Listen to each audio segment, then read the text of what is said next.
It's probably best to begin a Jack Daniel's family tasting by describing first just what it is you'll be sampling. What you're tasting is more than whiskey. It's a proud product of a tiny Tennessee town, its people, and their painstaking dedication to a time-honored whiskey-making tradition. It's a way of making whiskey that begins with Mr. Jack Daniel of Lynchburg, Tennessee.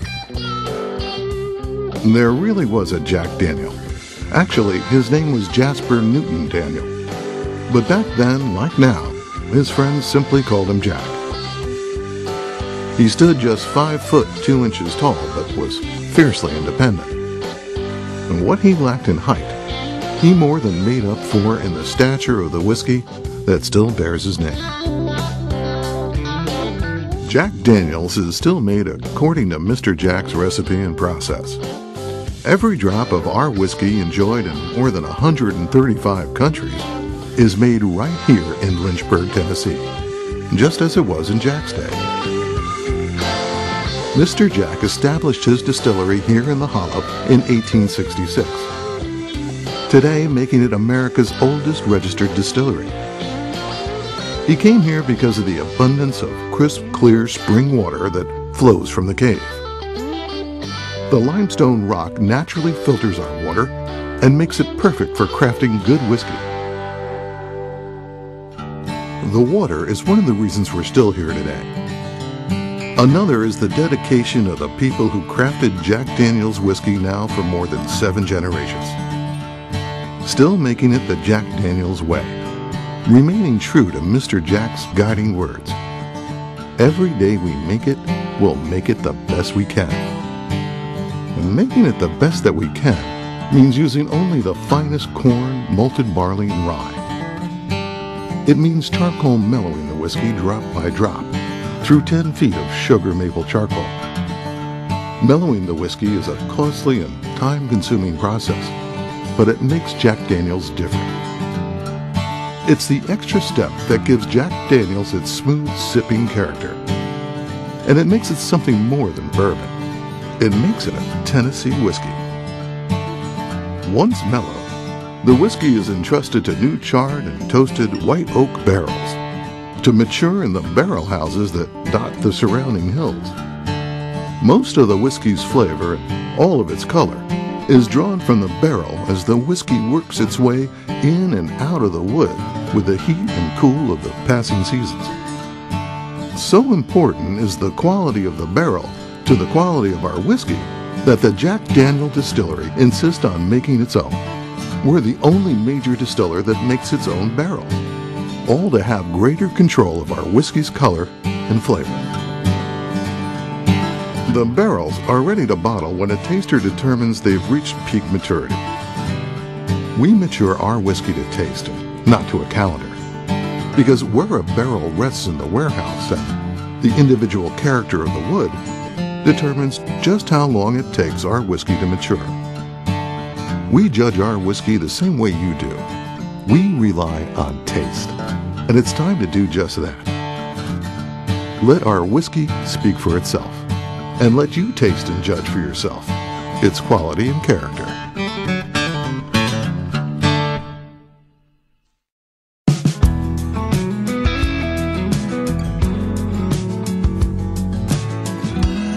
You know, a lot of people end up asking us, what is it about Jack Daniel's that makes it a Tennessee whiskey and different than any other whiskey in the world? And it's a process called charcoal mellowing. And that is because every drop of our whiskey has to pass through one of multiple vats filled with hard sugar maple charcoal. So when you look at Jack Daniel's and you see Tennessee whiskey and you wonder, well, how is that different than a bourbon? That's how it's different. Exactly what does that do for Jack Daniel's and how much would that contribute to its character? Actually, the glasses that we have here in front of us are before and after charcoal mellowing. So if you were there taking the tour, glass number 1, before charcoal mellowing, this is what you would find dripping into the top of the charcoal mellowing vat. When you swirl it and nose it, most people describe it as smelling like yeast or bread, but it definitely has a very strong grain character. Because Jack Daniel's is high in corn, it has a little bit of a corn grain element that is imparted into the new whiskey. When you taste it, kind of clings to the tongue. And its most prominent feature of flavor tends to come in the back of the throat, and it tends to be slightly oily or heavy, kind of clings to the tongue, even so much so that you'll need to use a little bit of water to remove the flavor from the tongue. And so I will rinse it out with a little glass of water. I want to compare that to what you would find flowing out the bottom of the charcoal mellowing vat. So in your mind, I'd like you to see before charcoal mellowing, or glass 1, dripping in the top of the charcoal mellowing vat, and to imagine glass number 2, or after, is what would be flowing out several days later and 10 feet of charcoal later. When you just simply nose this and check the aroma, you notice that the after has a much softer nose, and then when you taste it, you notice that the aftertaste of corn, the graininess, has been totally stripped away. It seems like now all the flavor has moved up onto the body of the tongue, and it's now tingling at the tip. So passing through charcoal mellowing sweetens the whiskey by absorbing away a lot of the bitterness associated with the corn in the grain bill. So when we look at charcoal mellowing, it's a very complicated and time-consuming process for us to do. It's at least giving us a 2-year head start going into the barrel, so we believe it's well worth it.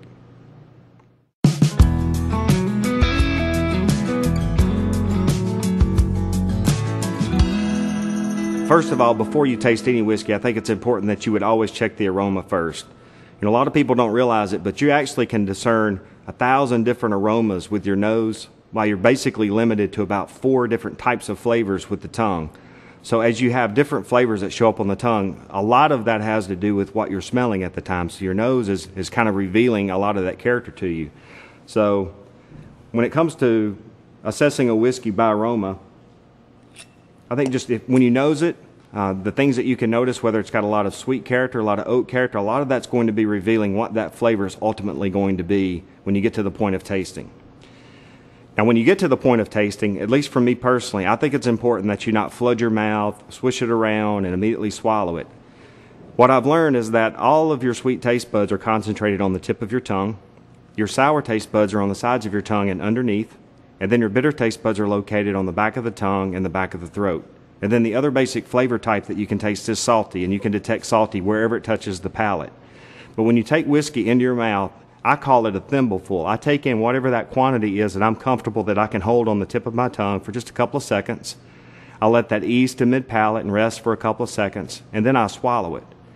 And then what you're noticing is that the more flavor that the whiskey seems to have on the tip of the tongue, that is sweet character. And in Jack Daniel's, you'll find that that comes in the form of vanilla, caramel, and almost like butterscotch type character. At mid-palate, Jack Daniel's is not an overly fruity or floral whiskey. So in that sour zone, what typically you notice with Jack Daniel's is the body of the whiskey. It can be anywhere from light to medium body to fairly heavy if you look across our family of brands. And then it's the flavor that shows up in the back of the throat and how long that will linger that has to do with the oak finish. And you'll also find differing levels of oak finish across the Jack Daniel's family based on the preference that you might have for that.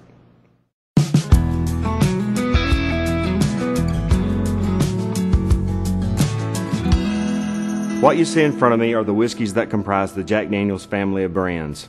All of the whiskeys that are here actually have the same grain bill of corn, malted barley, and rye. They're made from the same cave spring water in Lynchburg, Tennessee, and they're all charcoal mellowed at least one time. And then they're all placed into a barrel that we manufacture that is always new charred white oak. It's what we do with the whiskey once we put it into the barrel that really begins to separate the different whiskeys that we make. Of everything that you find in the Jack Daniel's family of whiskeys, definitely our Jack Daniel's Black Label Old No. 7 whiskey is the one that put Lynchburg on the map. We will make that by basically putting about 200 barrels together that come from different floors of different warehouses. We can put those together into a very consistent batch so that every bottle and every batch tastes just like the other. We focused on that for well over 100 years. It was the only whiskey that we made. Today it's bottled at 80 proof. It is the #1 selling whiskey in the world. Now, it was in the mid-'80s that we began to look at offering a different whiskey from Jack Daniel's, and that became known as Gentleman Jack. Now, we've learned a lot about charcoal mellowing over the years and the power that it has to remove bitter character from grains when we put our new whiskey through it, but it also has the ability to absorb away bitterness from the barrel. So it softens the oak finish of what you would notice from an Old No. 7. Gentleman Jack is always going to be our sweetest and lightest, our most refined whiskey. To me, it's just very easy to drink. It's very approachable. It's wonderfully done whiskey. When we introduced Gentleman Jack back in 1988, we began to hear from a lot of people who were big Jack Daniels fans saying they were very excited to see new whiskey coming out from us. So it was in 1997 that we introduced a product that became known as Jack Daniels Single Barrel. It's the only product that we produce that literally comes from one barrel being bottled all by itself. And each barrel has its own unique set of flavor and character. It has a bottle proof that would be anywhere from 90 to 94 proof. It's actually product that's taken from one individual barrel. That barrel always comes from the Angel's Roost, which is the highest and hottest location of a warehouse. And we call it the Angel's Roost because the angels share on the barrels in that location typically double over what we would see with the typical barrel used to make Black Label or Gentleman Jack. But each one of those barrels produces about 250 bottles, and each one of those sets of 250 bottles literally becomes its own vintage of whiskey. Now, it was in April of 2011 that we introduced the newest thing into the Jack Daniels family, and it's called Jack Daniels Tennessee Honey. We tell people that's a little bit of honey and a whole lot of Jack. It is bottled at 70 proof, and it gives you a really nice, almost nutty finish on the back end to complement the oak that comes from our Black Label whiskey.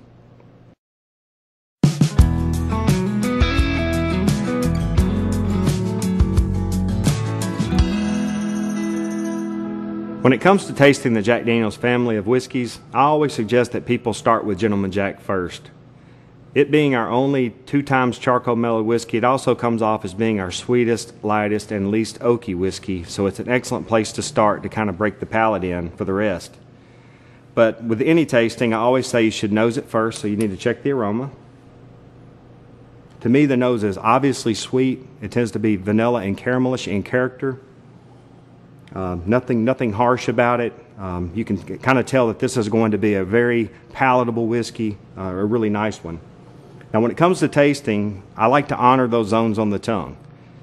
Making sure that I take in a thimbleful, allow it to rest on the tip of the tongue for a couple of seconds, move to mid-palate, and then swallow it, each zone of the tongue getting the opportunity to assess the whiskey. I tell people it's not what you taste, but where you taste it that often tells you the most about it. With Gentleman Jack, I expect it to have a lot of flavor forward in the mouth. It should tingle very sharply on the tip of the tongue and on the body. It should be very short in the finish. It's going to be warm in the finish, but it should not have a lot of flavor, and it shouldn't linger very long when it gets to there. So, here we go.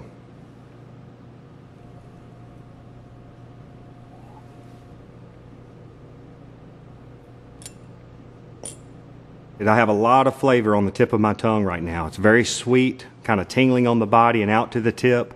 It's a little bit warm in the back of the throat, but there's not much flavor there. There's an absence of oak, and that's the power of the second pass of charcoal mellowing and what it can provide for Gentleman Jack.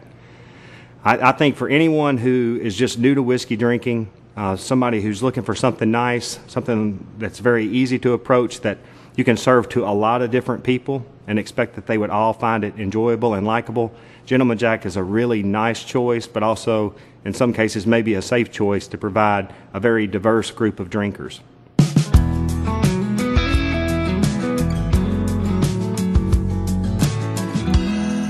When it comes to tasting our Jack Daniels Single Barrel, by far it's the one that I think is the most interesting thing in the Jack Daniels lineup, and that is because every barrel kind of has its own unique set of characteristics, aromas, and flavors.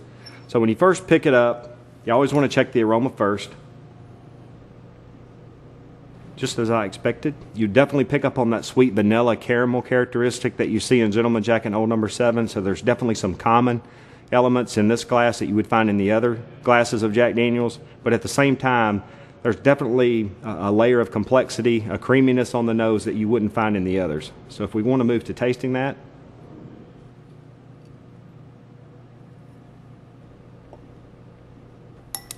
definitely the single barrel. It starts with that same sweet characteristics that you see in Old No. 7 and Gentleman Jack, that sweet vanilla and caramel on the tip of the tongue and into the body. But really at mid-palate and into the exit, it really begins to express itself. Our typical single barrel is always going to have an extra measure of oak. It makes it have a longer finish.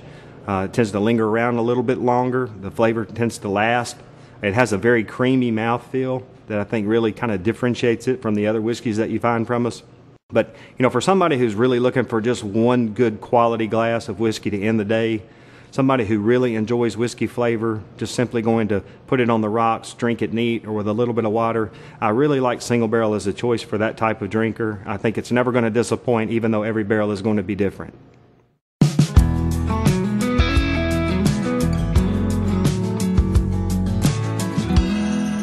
As you first start approaching a tasting to our Jack Daniel's Old No. 7 Black Label product, the first thing that you should notice when you nose it is that it has a great balance in its character. So as you pick up the glass, always start with aroma first. It has a really nice balance of sweet vanilla and caramel, and also a little bit of an oak edge to it. It has a nice medium body, a medium aroma that follows that. And that kind of should tell you roughly what you should expect when you taste it. You should expect a balance of sweet and oak character.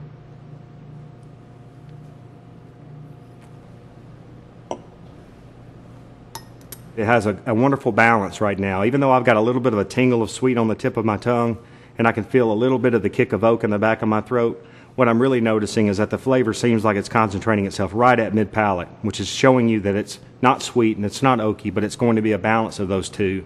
And that's exactly where the sour zone is on the tongue. So anything that you do to add a tart or sour center into Old No. 7 is going to make a great cocktail. So whether that's a Lynchburg lemonade or a whiskey sour, just recognize that there's a lot of things that you can do with Old No. 7 whiskey that is going to be a great call.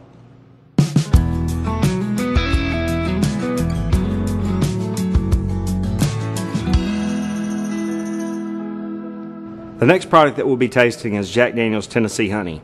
And if you've ever had an opportunity to try this, you'll notice that it bears a really strong resemblance to our Jack Daniel's Old No. 7 Tennessee whiskey.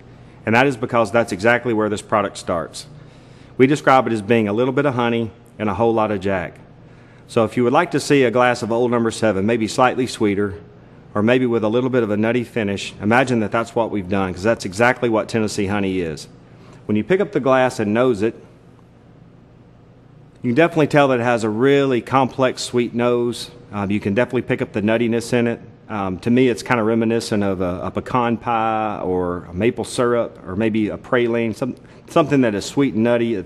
But it definitely has an underlying character that you recognize as Jack Daniel's Tennessee whiskey. So when you taste it,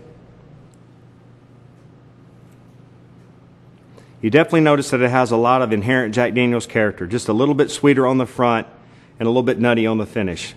Definitely the nose tells you a lot about its flavor. It's rich and sweet up front, but without being syrupy, which is really a difficult balance to strike, but we feel like we've done a great job of that. And even though we've designed this product to be a chilled shot, we hope that however you choose to drink it, that you'll do so responsibly.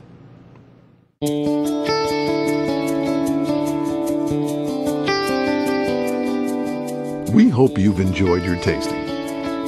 Before we say goodbye, we'd like to close with a few reminders on what makes Jack Daniel's what it is. Every drop of Jack Daniel's whiskey is made in one place, Lynchburg, Tennessee. Jack Daniel's is a Tennessee whiskey and not bourbon. It's mellowing our whiskey drop by drop through charcoal that makes Jack different. The Jack Daniel Distillery is the only major distiller that makes our own barrels to ensure the quality and character of our whiskey. At Jack Daniel's, we mature our whiskey to taste, not to a calendar. We hope you've enjoyed this tasting and that you'll come back from time to time to taste and explore some more. And when you do, we ask that you'd sip our whiskey with the same care with which it's crafted, and always drink responsibly. Thank you.